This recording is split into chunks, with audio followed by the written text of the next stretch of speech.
So, yeah, I say problem, reaction, solution. They created the problem, they got us to react, and now here they are offering the solution. What was their solution with all the bailouts? That the government should take over businesses and tell them how they should run them?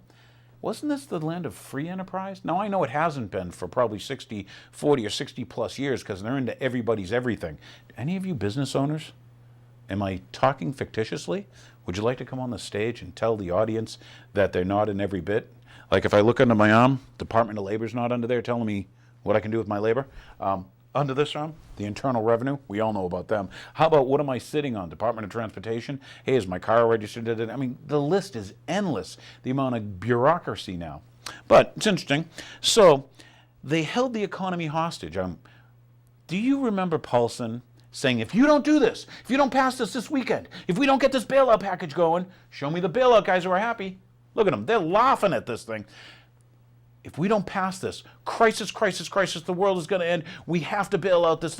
We need this bailout. And there's been many since that one in October when we had Bush as a president, like it made a difference because there were many, even when we had Obama. That's because Goldman Sachs funded Bush. Goldman Sachs funded Obama. Who benefited? Could Goldman Sachs have benefited? Maybe J.P. Morgan? By the way, was that about the time in history, October, I'm going back in time, that they changed from banks and investment banks to holding companies? Why do you think they allowed them to become holding companies? Now do they not have to follow bankers' rules because they're just a holding company? And funny, those people, those Paulsons, where was he? Let's see, he was from Goldman Sachs, and we had Rubin. Remember Rubin? Well, we're going to go over Treasury secretaries for you, okay? We had Hank Snow, right? Now we got Geithner. Okay, Geithner, you New York Fed. That's right, the Fed's the private banking cartel that creates your currency out of nothing that you have to pay interest on. Yeah, I forgot about that. But the important thing was, weren't these the same characters, the same players who got rid of the Glass-Steagall Act? The one that said, we need a Chinese wall.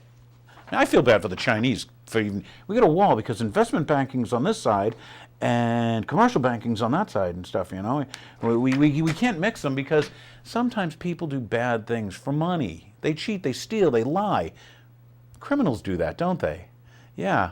Now, when a criminal does it, like here in Sharon, if they went and they took $100 from the cash register over at the convenience store, they'd be getting bracelets and cop cars and lights and all that stuff. But when they steal from you, by the smiling guy people, none of them are serving time, even though they voted on stuff that benefited them. Don't believe me. Maybe you want to read the Washington Post. But once again, we held the economy hostage, told you if it didn't pass, wasn't the world going to collapse? And then what happens afterwards? We relax and we say, how come lending's not loosened up? What are they freezing lending for? Do I have to slap these banksters? Now remember, it was the congressmen, those happy people, who changed the laws and said that bankers had to lend to underprivileged people who didn't have money and couldn't pay it off. And then not only were they forced to provide, lending and stuff for the housing bubble and stuff, think about it. Think about what these criminals have done. Criminal banksters. Now they bought off our politicians because if you can create money from nothing, like the Federal Reserve, could you create enough money to buy a couple politicians? How many fact-finding trips to Bermuda do they have to go to? They probably go to better places than Bermuda. But anyway, think about this. Now you've got all this money because you were one of the recipients of the bailout. What if you continued to crush the economy and you took that extra currency in the form of paper or even just digits and you held it like they weren't freeing up lending and you waited until companies failed and then you bought them for pennies on the dollar? Could this be the first time in history that bankers consolidated wealth? I don't know. Could it? So anyway, some other stuff to give you. So anyway, think about it. Now they're selling off our companies, not only taking over the companies, so the government owns what, 60% of GM? Isn't that what fascism is, when the government runs the companies and stuff? And by the way, do they run better? Did the cost of Amtrak go down because the government took them over? I mean, think of all the bailouts in history. I can only think of one or two good ones, and then they're few and far between. But this bailout rip-off game, remember, this is the bailout bubble now, because we had to keep moving the bubbles, because they kept on imploding. They only get so big, then they pop. So anyway, the bailout dollars, where have they been going? The bailout dollars have been going to foreign banks. So when we reached in your pocket, your grandchild's pocket, who did we give it to? Foreign bankers. And you say, how could that be? Well, you remember the AIG? We had to bail them out. Where did that money go? The AIG money, let's see, 13 billion went to Goldman Sachs. I'm supposed to act surprised, aren't I? Wait a minute. 13 billion of the 200 billion given to AIG went to Goldman Sachs. You're kidding me. Goldman Sachs. Wasn't that the people who were the, boy, they still own stock in it, but weren't they the CEOs of Goldman Sachs and who were making the decisions to give the money to AIG so it could go to Goldman Sachs? Like the GM. GM goes bankrupt. Well, now they're going to, what, sell the real factory. So this is after GM already invested in other countries, but we're going to what? The first people getting paid, right? They got bailed out. JP Morgan. That's right, that new holding company thing. They're getting $6 billion before they even sell Hummer to China. I mean, if you've paid attention to the news, part of it's going to Brazil and stuff, part of GM. Do you see they're stealing from you? They gutted your country's ability to create and produce. Now they're stealing from your grandchildren. They're going after your pensions ex, folks. So anyway, oh yeah, Deutsche Bank. Those wonderful Germans, yeah, you remember them because, yeah, the Nazis und the Bushes, yeah, Prescott Bush, yeah, the Deutsche Bank got that AIG money. They got like 12 billion. How about that French bank, that the General, Société Générale? They got the billions from AIG. You thought it was going to save the economy. It was moved offshore and given to foreign bankers. Are you understanding why the term bankster is a term that comes around about every 100 years? The money trust, the robber barons. Did anybody read history? Or do they now control your education?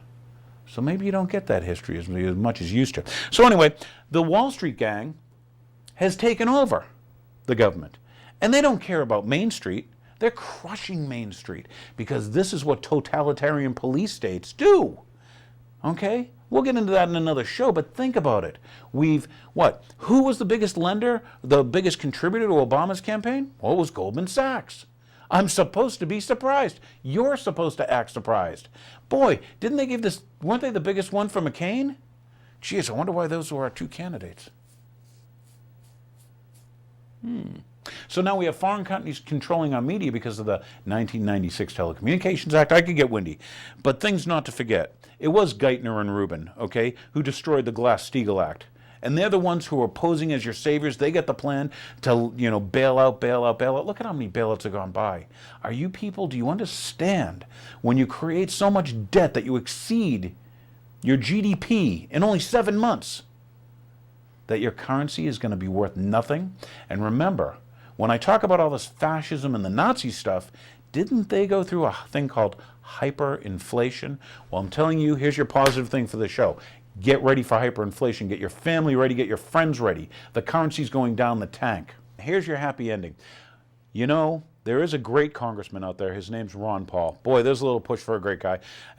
Think about it. He has an audit the Fed bill in, and he now, the last I found, had over 209 sponsors of fellow congressmen. So it's going to make it. It's going to make it to the floor, and it's up to you people out there to decide whether or not your grandchildren live in a great republic or they become slaves to globalist bankers. So you got to thank that guy. Remember, I showed him, he wasn't the guy you wanted for president. He probably was, but that manipulated media controlled by foreign companies like Bertelsmann, right, and Sony, they didn't show you Ron Paul, did they? Either did that foreign company Fox, owned by Murdoch. That guy was not American.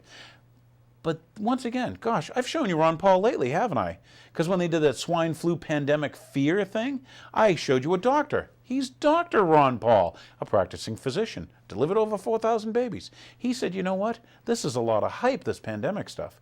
So anyway, for you, happy ending, that is. Call Barney Frank, at least around here, and call all your other congressmen. Have them support the audit the Fed thing, because here's what will happen. By auditing the Federal Reserve, maybe, by shining light, instead of hidden things in government, we have open government. Life will get better for all of us.